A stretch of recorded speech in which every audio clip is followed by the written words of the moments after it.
The nation of France is reeling tonight. Heavily armed gunmen shouting Islamist slogans stormed the office of a Paris publication today.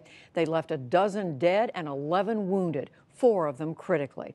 Police later identified the gunman who vanished into a stunned French capital. Sreenivasan begins our coverage. Shock and disbelief gripped Parisians moments after the military-style attack. 3 hooded men with assault rifles forced their way into the offices of Charlie Hebdo, a satirical newspaper.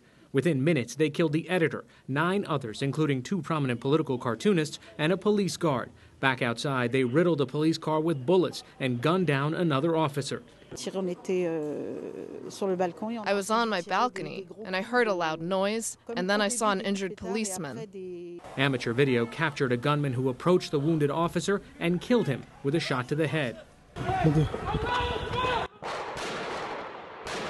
Before driving away, the attackers shouted in Arabic, "Allahu Akbar, God is great," and in French, "We avenged the Prophet Muhammad, we killed Charlie Hebdo." The left-leaning newspaper had repeatedly been threatened over satirical commentary and cartoons on Islam and other religions. In 2011, a firebombing gutted its headquarters after editors used an image of the Prophet Muhammad on the cover. No one was hurt in that attack. But today's mass killing brought French President François Hollande to the crime scene. An act of exceptional barbarity was committed here in Paris against the newspaper, the expression of freedom, against journalists. We knew we were under threat just like other countries in the world. We are being threatened because we are a country of freedom, and because we are a country of freedom, we will beat the threats and will punish the aggressors. But in the immediate aftermath, the gunmen got away cleanly, and a sweeping manhunt began across Paris and continued into the night.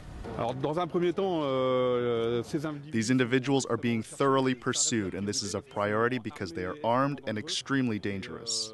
Hours later, police announced 2 of the men were brothers in their 30s, both French nationals, and the third was a teenager. The Islamic State group, along with al-Qaeda, had threatened to attack France, and it praised the killings. But leaders of Paris's Muslim community denounced the attack. Truly, Islam condemns assassination, condemns murder, condemns taking the lives of those around you. Truly. And we are absolutely horrified. We are stunned. The government of Saudi Arabia joined in the condemnation, as did Egypt's leading Islamic Authority and the Arab League. And across Europe, national leaders quickly came to France's support. I know that this House and this country stands united with the French people in our opposition to all forms of terrorism, and we stand squarely for free speech and democracy. And these people will never be able to take us off those values.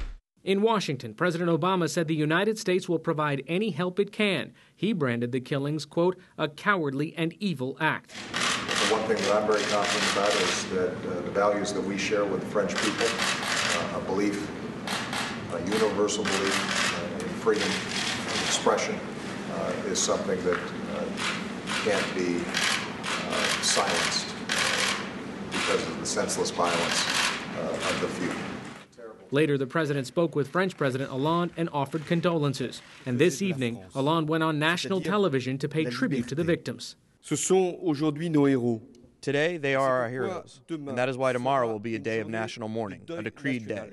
At 12 o'clock, there will be a moment of contemplation in all public services, and I invite all the population to be involved in it. The flags will be at half-staff for 3 days. Meanwhile, thousands of people rallied near the site of the killings to honor the victims, and there were similar rallies across Europe. France also raised its alert status to the highest level, indicating another attack could be imminent.